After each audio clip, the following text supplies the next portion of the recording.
অনেক বছর আগের কথা।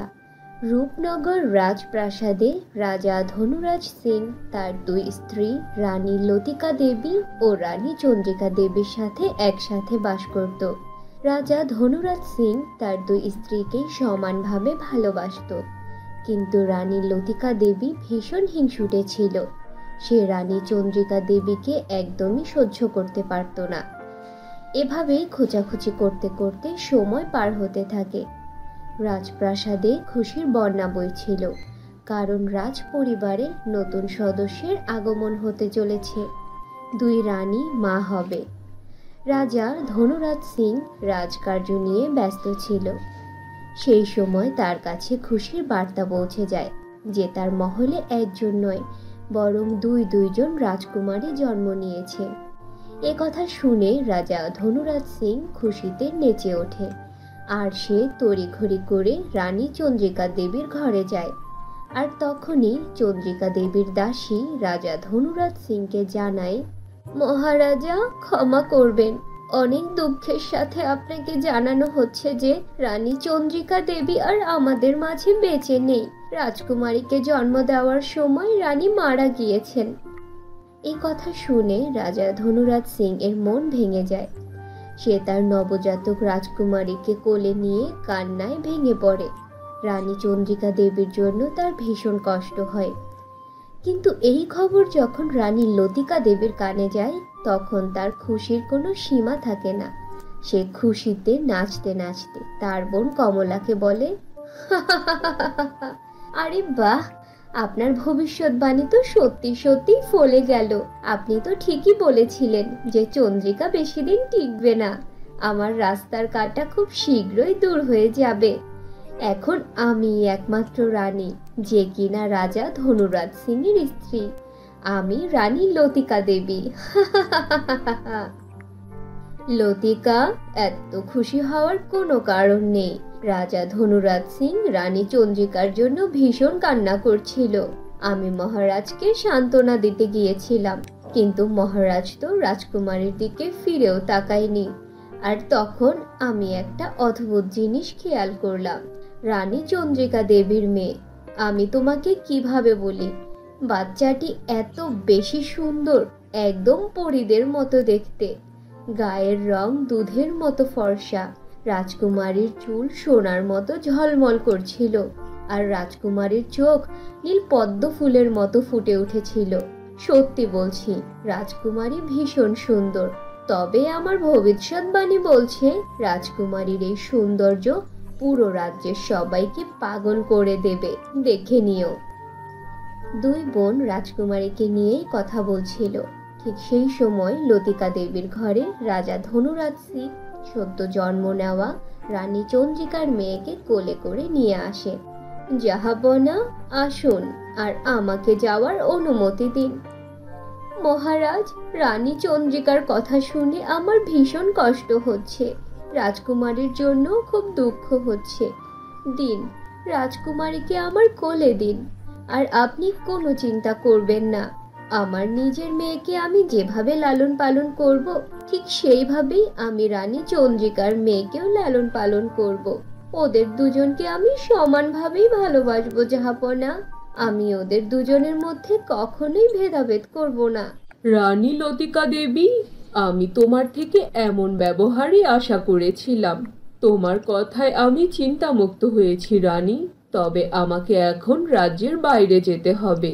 রাজা রঘুবীরের সাথে আমার কিছু পরামর্শ রয়েছে। এই কথা বলে রাজকুমারীকে লতিকা দেবীর কোলে দিয়ে রাজা ধনুরাজ সিং রাজ্যের বাইরে চলে যায় রাজা রঘুবীর বর্মার সাথে দেখা করার জন্য। যখন রানী লতিকা রানী চন্দ্রিকার মেয়েকে দেখে, তখন তার চোখ ছানা বড়া হয়ে যায়। রাজকুমারীর দিকে সে হাঁ করেই তাকিয়ে থাকে, কারণ রাজকুমারী সত্যিই ভীষণ সুন্দরী ছিল। তারপর লতিকা তার নিজের মেয়ের নাম শিলা আর চন্দ্রিকা দেবীর মেয়ের নাম লাবণ্য রাখে।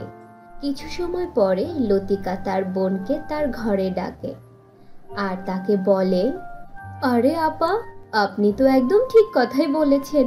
এই শিশুটি তো দেখতে একদম পরীদের মতো।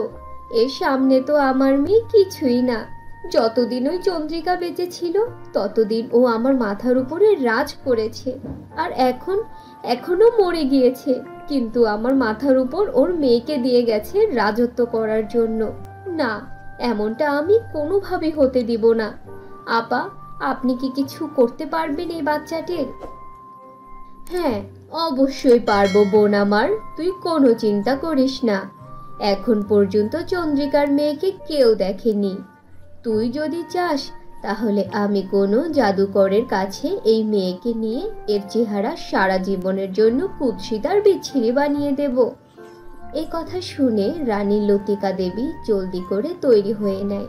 তারপর লতিকা দেবী আর তার বোন মিলে সেই নবজাতক রাজকুমারী লাবণ্যকে নিয়ে এক জাদুকরের কাছে নিয়ে গিয়ে জাদুটোনা করে রাজকুমারীর চেহারা কালো করে ফেলে।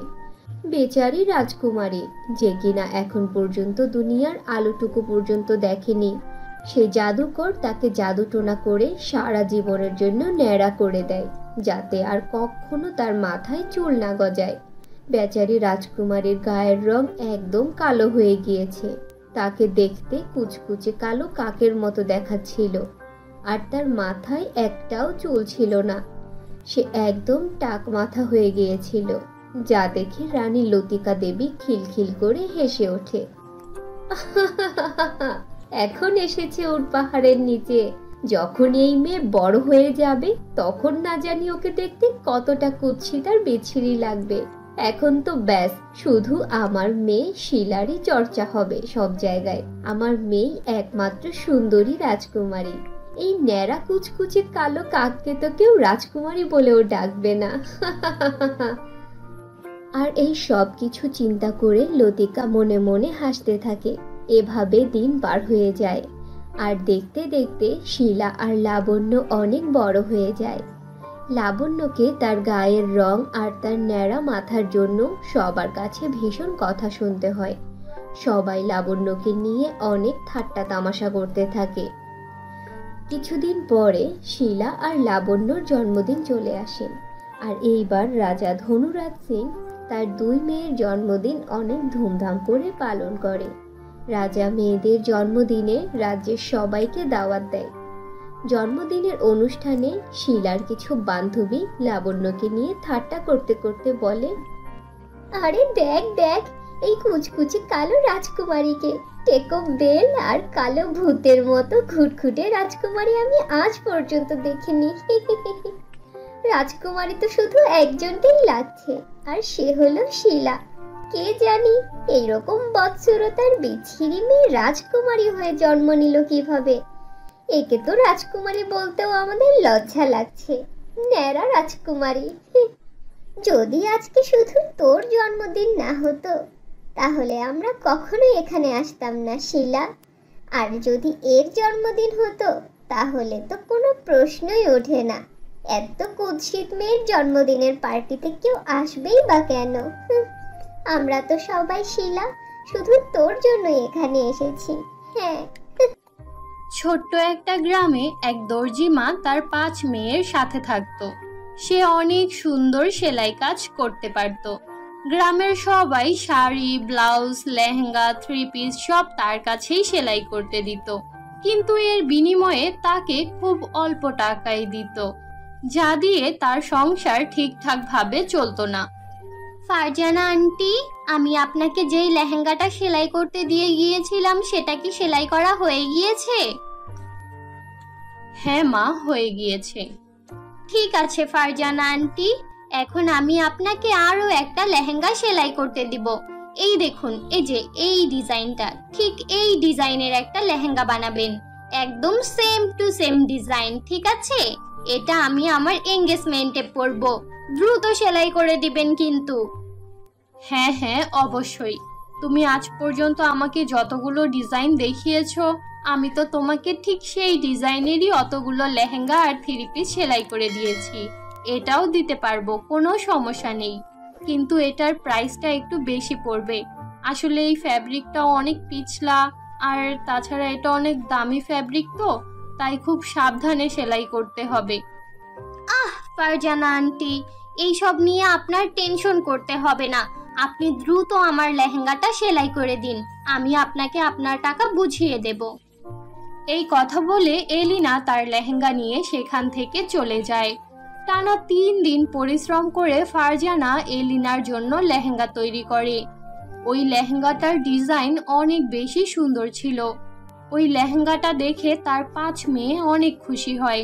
তখন তার ছোট মেয়ে তাকে বলে, মা মা, এই লেহেঙ্গাটা কত সুন্দর, তোমার হাতে তো জাদু আছে, জাদু। ইস, আমরাও যদি এরকম লেহেঙ্গা পরতে পারতাম।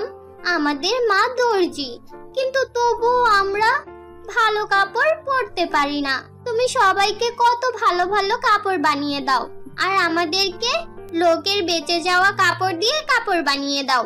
আমার এইরকম কাপড় পরতে একটুও ভালো লাগে না। মা, আমি এই লেহেঙ্গাটা একবার একটু পরি। আমার খুব ইচ্ছে করছে এই লেহেঙ্গাটা পরতে। আমি দেখব এই লেহেঙ্গাটা পরে আমাকে কেমন লাগবে। আমি জানি এই লেহেঙ্গাটা পরলে আমাকে একদম প্রিন্সেসের মতো লাগবে। প্লিজ মা, আমাকে এই লেহেঙ্গাটা পরার পারমিশন দাও না প্লিজ। আমি এক গরিব দর্জি মা, নিজের মেয়েদের স্বপ্ন পূরণ করতে পারি না। বাচ্চারা, তোমরা আমাকে ক্ষমা করে দাও। তোমরা তো জানো আমি দিনরাত 24 ঘন্টা তোমাদের জন্য পরিশ্রম করি, আর এটা করে আমি কিছু টাকা পাই, আর তা দিয়েই তোমাদের খাওয়াই। তোমরা তো ভালো করেই জানো তোমাদের পড়াশোনার খরচ, খাওয়ার খরচ, এই সব জোগাড় করার পর আমার হাতে আর একটা টাকাও থাকে না। আমারও ইচ্ছে করে তোমাদের ভালো ভালো কাপড় পরাই, কিন্তু আমার কপালটাই এত খারাপ যে আমি তোমাদের ভালো একটা কাপড় পরাতেও পারি না। বাচ্চা, আমি তোমাকে এই লেহেঙ্গাটা পরার পারমিশন দিতেই পারি, কিন্তু এটা যদি একবার নষ্ট হয়ে যায় তাহলে এর ভরপাই আমি করতে পারবো না সোনা। ওফ মা, আমি কি ছোট বাচ্চা যে আমি এটা নষ্ট করে ফেলবো? আমি এটা নষ্ট করব না। আমি জাস্ট 2 মিনিটের জন্য এই লেহেঙ্গাটা পরবো, আবার খুলে রেখে দেব। এই কথা বলে নওশিন ওই ড্রেসটা পরে নেয়। তখনই সেখানে এলিনা চলে আসে, আর নওশিনের গায়ে তার লেহেঙ্গা দেখে প্রচন্ড রেগে যায়। ওহো, তাহলে এখানে এই সবই চলছে। নিজের তো সামর্থ্য নেই নিজের মেয়েদেরকে ভালো কাপড় পরানোর, তাই কাস্টমারদের কাপড় পরাও। আমি যদি ঠিক সময়ে না আসতাম তাহলে তো এটা জানতেই পারতাম না। আমি কারো পরা কাপড় পরি না। তোমার গরিব মেয়ে আমার এঙ্গেজমেন্টের লেহেঙ্গা নষ্ট করে দিয়েছে, এখন এটার ভরপাই তোমাকেই করতে হবে। আমি এই গরিবের পরা কাপড় কখনোই পরবো না। আমি তোমাকে 4 দিন সময় দিচ্ছি। 4 দিনের মধ্যে তুমি আমাকে আমার লেহেঙ্গা ফিরিয়ে দেবে। সেম ফেব্রিক, সেম ডিজাইন, কিন্তু রং এটা না, নীল রঙের লেহেঙ্গা হতে হবে। 4 দিন পরে এসে আমি আমার লেহেঙ্গা নিয়ে যাব, বুঝতে পেরেছো? এই কথা বলে এলিনা রাগে কটমট করতে করতে সেখান থেকে চলে যায়। এলিনা সেখান থেকে চলে যাওয়ার পর সবাই অনেক বেশি চিন্তিত হয়ে পড়ে। মা, তোমার এই ছোট মেয়ের জন্যই আমাদের এত অপমান সহ্য করতে হলো। যা কিছু হয়েছে সব ওর জন্য হয়েছে। খুব শখ ছিল না প্রিন্সেস হওয়ার, এখন প্রিন্সেস হয়ে মন ভরেছে। তুই তো জানিস এই ফ্যাব্রিক কত দামি, এত টাকা এখন কোথা থেকে আসবে? উফ, চুপ করো তোমরা। তোমরা অনেক বেশি কথা বলছো, আর আমি এমনিতেই অনেক লজ্জিত। আমার জন্য মায়ের কত বড় লস হয়ে গেল। তাছাড়া আমি তো এই লেহেঙ্গাটার কোনো ক্ষতি করিনি। আমি তো শুধু একবার এটা পরে দেখতে চেয়েছিলাম আমাকে কেমন দেখায়। কিন্তু এই এলিনা তো এই ছোট্ট বিষয়টাকে কত বড় করে দেখছে। ওদের মতো বড় লোকদের কাজই হচ্ছে আমাদের মতো গরিবদের হেনস্থা করা। ওর যখন এতই টাকা, তাহলে দামি বুটিক থেকে কাপড় সেলাই করে না কেন?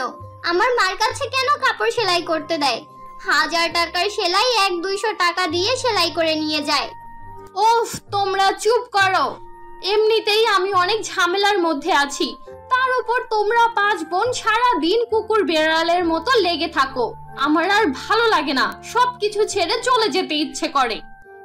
এই কথা বলে ফারজানা বাড়ি থেকে বের হয়ে যায়। তার কাছে যেই অল্প কিছু টাকা ছিল সেটা নিয়ে সে কাপড়ের দোকানে যায়, কিন্তু সেখানে গিয়ে সে যখন ওই ফ্যাব্রিকের দাম করে তখন এর দাম শুনে তার পায়ের নিচের মাটি সরে যায়। এই কাপড়ের 1 গজের দাম 2500 টাকা। লেহেঙ্গা বানাতে 5 গজ কাপড় লাগবে। তাহলে টোটাল কত হলো? 12,500 টাকা। এখন যদি তোমার কাছে 12,500 টাকা থাকে তাহলে তুমি নিয়ে যাও, তা না হলে শুধু শুধু আমার সময় নষ্ট করো না, আমার দোকান থেকে বের হয়ে যাও। হায় খোদা, আমি আমি আমি এখন কি করব? আমার কাছে তো মাত্র 2-3 হাজার টাকা ছিল। আমি তো ভেবেছিলাম এই 2-3 হাজার টাকা দিয়ে কাপড় পেয়ে যাব। এখন তুমি এটার দাম বলছো 12,000 টাকা। 12,500 টাকা তো আমি কোনোদিন একসাথে চোখেও দেখিনি। যদি কাপড় এত দামি হয়ে থাকে তাহলে এর ম্যাটেরিয়াল না জানি কত দামি। এখন এত টাকা আমি কোথায় পাবো? হ্যাঁ, তোমার অবস্থা দেখে তো আমি প্রথমেই বুঝতে পেরেছিলাম এই কাপড় কেনার সামর্থ্য তোমার নেই। এখন শুধু শুধু আমার সময় নষ্ট করো না, বের হয়ে যাও আমার দোকান থেকে। ফারজানা হতাশ হয়ে দোকান থেকে বের হয়ে যায়, কিন্তু রাত হয়ে যাওয়ার পরেও ফারজানা বাড়ি ফিরে না। তার 5 মেয়ে তাকে নিয়ে অনেক বেশি চিন্তা করতে থাকে। তাই তারা 5 জন তার মাকে খোঁজার জন্য বেরিয়ে পড়ে। তারা যখন জঙ্গলের পাশ দিয়ে হেঁটে যাচ্ছিল তখন কারো কান্নার আওয়াজ শুনতে পায়। তারা ওই কান্নার আওয়াজের পিছু করে। এরপর যখন তারা ওই আওয়াজের উৎস খুঁজে পায় তখন তারা হতবাক হয়ে যায়। আরে, এটা তো ছোট্ট একটা পরী। পরী, তুমি এইভাবে কান্না করছো কেন? এই আগুনের মাঝে দাঁড়িয়েই বা আছো কেন? এই আগুন নিভিয়ে দাও, তা না হলে উড়ে এই আগুন থেকে বাইরে বেরিয়ে আসো। তোমার তো অনেক শক্তি আছে। এগুলো কোনো সাধারণ আগুন না, এটা কালো জাদুকরনির ভয়ানক আগুন। আমি এই আগুন থেকে বের হতে পারবো না। এই আগুন থেকে বের হতে হলে আমার বাগানের 5টা ফুল লাগবে। তোমরা কি আমাকে ওই 5টা ফুল এনে দিতে পারবে? হ্যাঁ, আমরা অবশ্যই এনে দিতে পারবো। এরপর তারা 5 বোন বাগানে যায় আর সেখানে গিয়ে অনেক ধন সম্পদ দেখতে পায়। আপু, এখানে তো অনেক সোনার কয়েন আছে। চলো আমরা এই কয়েনগুলো নিয়ে যাই, তাহলে আমাদের মার আর কষ্ট করতে হবে না। না রে ছোট, আমরা এখানে পরীকে বাঁচাতে এসেছি। এটা নিশ্চয়ই ওই জাদুকরনির ফাঁদ। আমরা ওর ফাঁদে পড়ব না। আমরা পরীকে বাঁচানোর জন্য ফুল নিতে এসেছি, ফুল নিয়েই চলে যাব। এরপর তারা 5 জন পরীর বাগান থেকে 5টা ফুল নিয়ে আসে আর ওই ফুলের সাহায্যে পরী সব আগুন নিভিয়ে দেয়। তোমাদের অনেক ধন্যবাদ, তোমরা আমার জীবন বাঁচিয়েছো। তোমাদের দর্জি মা তোমাদের খুব ভালো শিক্ষা দিয়েছে। তোমাদের মধ্যে কোনো লোভ নেই। তোমরা যদি ওই ধন সম্পদের লোভে পড়ে যেতে তাহলে এতক্ষণে আমি মারাই যেতাম। তোমরা অনেক ভালো, তাই আমি তোমাদের আর তোমার মায়ের সাহায্য করতে চাই। এই 5টা জাদুর ফুল তোমরা তোমাদের কাছে রেখে দাও। এগুলো তোমরা তোমার মাকে দিও। তোমার মা খুব ভালো সেলাই কাজ জানে। সে যদি তার সেলাই মেশিনের সামনে এই ফুলগুলো রাখে আর মনে মনে কোনো ডিজাইন ভাবে, তখন তার সামনে ঠিক ওই ডিজাইনেরই লেহেঙ্গা প্রকট হবে। এতে তোমার মায়ের কোনো কষ্টও করতে হবে না, আর ওই লেহেঙ্গাগুলো বিক্রি করে সে অনেক টাকাও পাবে। এরপর 5 বোন পরীকে ধন্যবাদ জানায়। তারপর তারা ওই ফুলগুলো নিয়ে তার মায়ের কাছে যায় আর তাদের মাকে সব ঘটনা খুলে বলে। পরীর কথা মতো ফারজানা তার সেলাই মেশিনের সামনে ওই ফুলগুলো রাখে আর একের পর এক সুন্দর সুন্দর ডিজাইনের লেহেঙ্গার কথা ভাবতে থাকে। তখনই তার সামনে ওই রকম ডিজাইনের অনেক সুন্দর সুন্দর লেহেঙ্গা প্রকট হয়।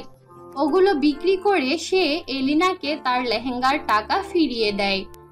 এরপর থেকে ফারজানা পরীর জাদুর ফুল দিয়ে ফুলের লেহেঙ্গা বানাতে শুরু করে। সে ওই ফুলের লেহেঙ্গাগুলো তার মেয়েদেরকে পরায় আর বাকি লেহেঙ্গাগুলো বিক্রি করে দেয়। এইভাবে ফুলের লেহেঙ্গা বিক্রি করে ফারজানা আস্তে আস্তে অনেক ধনী হয়ে যায় আর তাদের জীবনের সকল অভাব দূর হয়ে যায়।